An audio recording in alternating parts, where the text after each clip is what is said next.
that kerthump. But other than that, the lower half of the shoe was very good.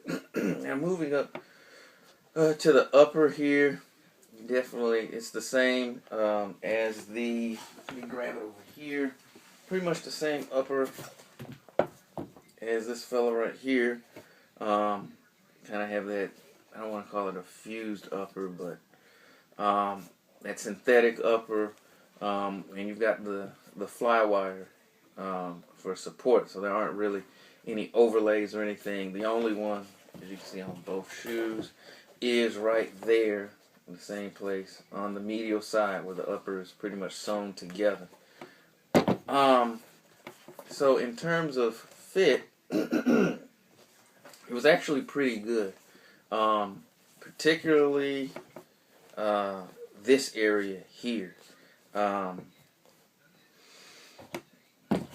I just go ahead and jump in the heel lock now, and then kind of work my way forward. So I didn't have, the heel lockdown was pretty good. It wasn't the best I've ever experienced, but altogether, I didn't experience too much not forefoot, but heel movement.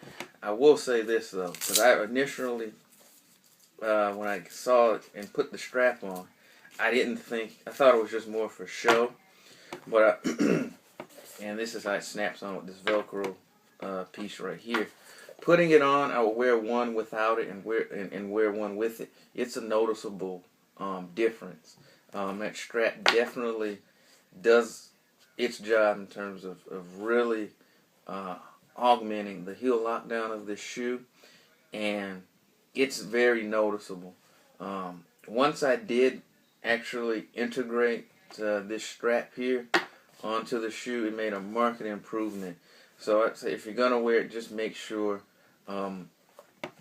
one, that it's laced all the way up, and then two, it's tied up, and you definitely use the strap, because what can happen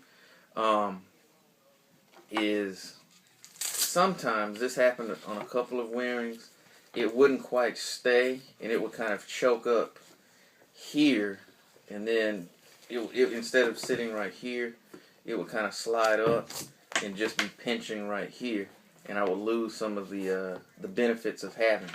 So if you put it on, definitely make sure it's laced all the way up to the top, including, and let me make sure, just like on the regular Hyperdunk 2010, you can see it. There's an eyelet right there. Make sure you lace it up right in there. It definitely makes a difference as well. So the strap actually does bode a major benefit to the heel fit, which without it it's just okay.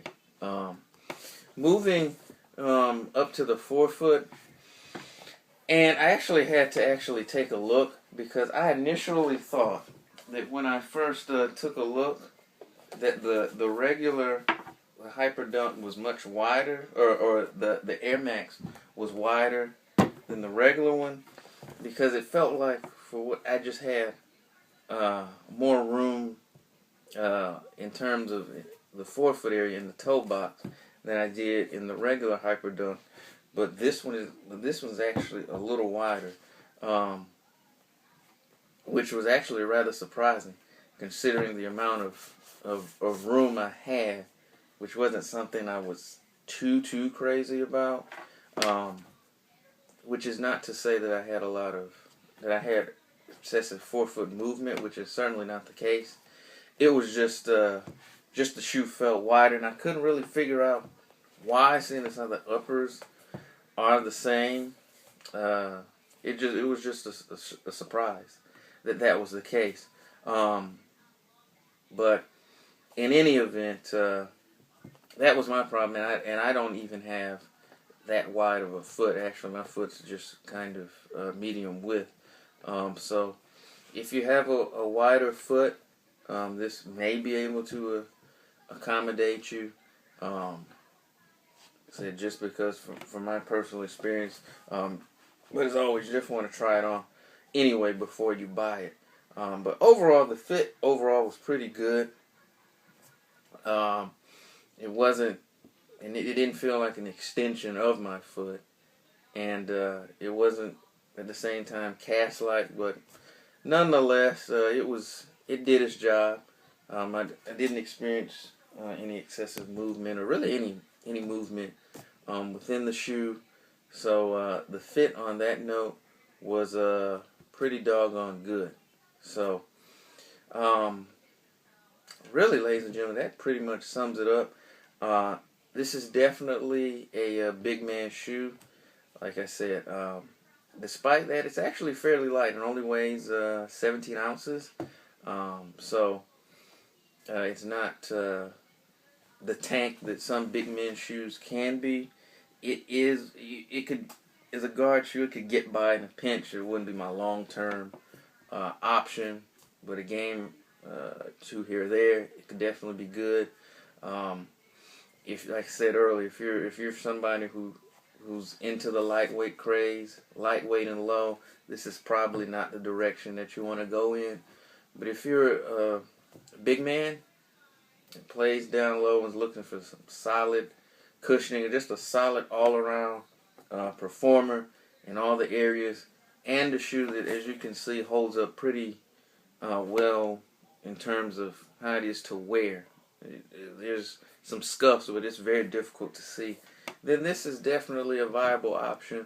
You can probably find them now at even outlets, or probably even on eBay for a very reasonable price. I think I paid $29.99 for these.